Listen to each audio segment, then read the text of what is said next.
Hi friends, అందరూ ఎలా ఉన్నారు? బాగున్నారా? నేను కూడా చాలా బాగున్నాను. ఎండుమిరపకాయలు మొన్న చెప్పాను కదా, ఇదిగోండి. ఇవేమో మెంతులు అన్నమాట. దోరగా కొంచెం వేయించుకోవాలి.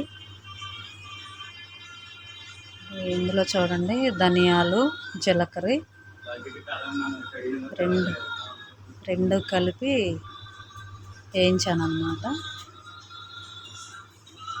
కారంలోకే ఇవన్నీ.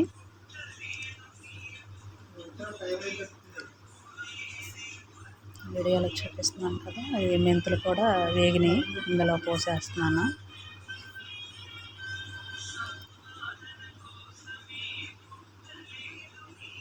ఇవి మిరపకాయలు పట్టిన తర్వాత మొత్తం లాస్ట్లో మనకి వాళ్ళే పట్టిస్తారన్నమాట.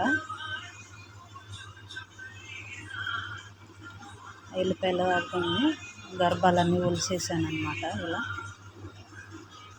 సాల్ట్ అవన్నీ ఇచ్చేస్తే వాళ్ళే పట్టి ఇచ్చేస్తారు. Okay friends, bye friends.